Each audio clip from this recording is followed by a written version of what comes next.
Bonjour, je m'appelle Joël Banewa, je suis journaliste à Héritage Télévision, mais je viens m'adresser particulièrement à vous dans ma casquette de journaliste des musiques, en chronique musicale. Alors, cette petite réflexion s'adresse particulièrement à l'industrie de la musique du Haut Katanga ou du Grand Katanga en général. Je m'adresse aux culturels, c'est-à-dire que les journalistes culturels, les personnes qui accompagnent les artistes, mais surtout essentiellement les artistes parce que c'est eux les principales concernés. Aujourd'hui, vous êtes sans l'ignorer que la musique de chez nous, du Grand Katanga, a énormément évolué. Aujourd'hui, ensemble avec moi, on est en train de voir l'évolution justement des artistes musiciens de manière individuelle. Et aujourd'hui, mon coup de gueule se pose principalement sur la façon dont la musique doit maintenant se passer dans notre province, dans le sens où Kinshasa est réputée comme étant la capitale et la première ville quand on parle de musique congolaise. Mais aujourd'hui, la musique de Lubumbashi a aussi désormais sa place dans l'industrie musicale de la République démocratique du Congo.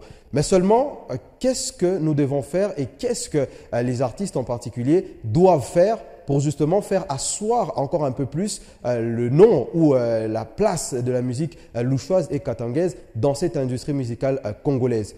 Kinshasa a des avantages et des qualités. Kinshasa a également des défauts. Les artistes kinois qui sont aujourd'hui des légendes, on parle là de Fally, Ferré, Héritier Watanabe et les autres, j'en passe. Mais Lubumbashi aujourd'hui a aussi des noms. On va te citer Erdi Kanira, on va te citer Agressivo, on va te citer Pisson et les autres.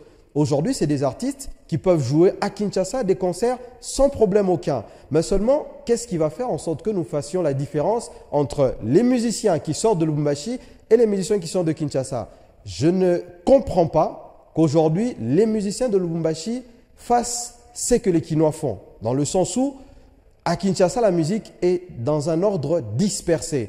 C'est polémique après polémique, c'est un tel et un tel ça ne va pas, un tel et un tel ça ne marche pas. Pourquoi nous, chez nous, nous voulons également copier ce que les Kinois font de mal? Aujourd'hui, j'ai comme l'impression qu'on a réussi, mais quelque part, notre réussite est en train d'être biaisée par nous-mêmes, dans le sens où la culture du Katanga, et là je parle même des journalistes, les questions, les styles des émissions sont copiés-collés malheureusement aux émissions kinoises. Il faudrait révolutionner cela. Comment révolutionner cela? En tant que journaliste, et là je m'adresse à tous les confrères, en tant que journaliste, nous devons désormais remettre les artistes à leur place, dans la place des stars qu'ils sont. Je ne comprends pas que dans un plateau de télévision, un artiste est reçu et fait un débat avec le journaliste. Quand tu reçois un artiste, je pense, à mon humble avis, que l'artiste est venu pour se mettre en lumière et le journaliste doit contribuer à la mise en lumière de l'artiste que tu as invité sur le plateau. Ne copions pas ce que les Kinois font de mal. Pour les artistes, aujourd'hui, certains ont la facilité d'aller en Europe et voire même de s'y produire. Aujourd'hui, quand tu as Erdi Kanira, tu as Pisson, tu as Agressivo, tu as des légendes comme Joe Kizzy, tu as tous ces artistes-là. Je pense que si nous sommes dans un même langage, si nous fédérons ensemble, c'est un bonus et quelque chose que nous allons bénéficier tous ensemble. Dans le sens où Fally et Ferré aujourd'hui, ils sont au top de leur musique. Mais c'est un manque à gagner de voir que Fally est devenu un obstacle pour Ferré et Ferré quelque part devient un obstacle pour Fally Ipupa. Ne copions pas cela. Aujourd'hui, Erdi Kanira est peut-être au sommet de sa carrière. Aujourd'hui, Pisson, il connaît un succès incommensurable. Aujourd'hui, Agressivo n'est plus l'Agressivo d'avant. Est-ce que nous ne pouvons pas réfléchir dans un sens où nous pouvons nous unir, faire quelque chose qui va non seulement marquer l'histoire, mais aussi révolutionner les choses? Voyons ça dans un sens où Lubumbashi va donner une leçon ou une nouvelle direction à suivre pour la musique du Congo. Il est grand temps parce qu'aujourd'hui, nous avons un mot à dire dans l'industrie de la musique congolaise et il faudrait profiter de la notoriété des grandes stars qu'on a aujourd'hui pour justement recadrer ce qui se passe de mal du côté de Kinshasa. Et pour ceux qui accompagnent justement les artistes, vous avez tout à gagner. Imaginez aujourd'hui quelqu'un qui produise Erdi Kanira, Pisson ou Agressivo dans une même chanson. Financièrement parlant, c'est très rentable. Et aujourd'hui, en termes d'image, il y a tout à gagner en réunissant ces artistes-là, qu'en créant des polémiques, etc.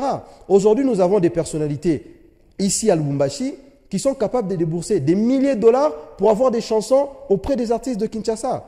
Mais aujourd'hui, en réunissant nos artistes locaux et en donnant une nouvelle vision justement de la musique, on est capable de choquer le monde et de choquer l'industrie musicale congolaise. Je pense qu'il est grand temps, parce que Kanira n'aura pas 10 ans de succès éternel. RJ Kanira, il a son temps, il est en train de briller. Pisson n'aura pas 50 ans de succès. On le souhaite bien évidemment, mais on est humain et réaliste. Agressivo n'aura pas le même succès en 2054. Donc il est grand temps aujourd'hui que nous puissions réfléchir et profiter de l'aura qu'aujourd'hui a la musique du Grand Katanga. Question de rectifier les tirs et aujourd'hui de placer une nouvelle direction ou de montrer un nouveau chemin à la musique congolaise. Il est temps que justement le Katanga marque un grand coup et je pense que ça passe par la prise de conscience de tout le monde et qu'on peut faire quelque chose de grand avec la presse, avec les accompagnateurs des artistes, mais surtout avec la prise de conscience de tous nos grands artistes. C'était ça ma petite pensée. J'espère que ça a peut-être plu, ça a peut-être choqué, mais il était important à mon niveau de justement faire valoir ce que je pense de bien pour la musique du Grand Katanga.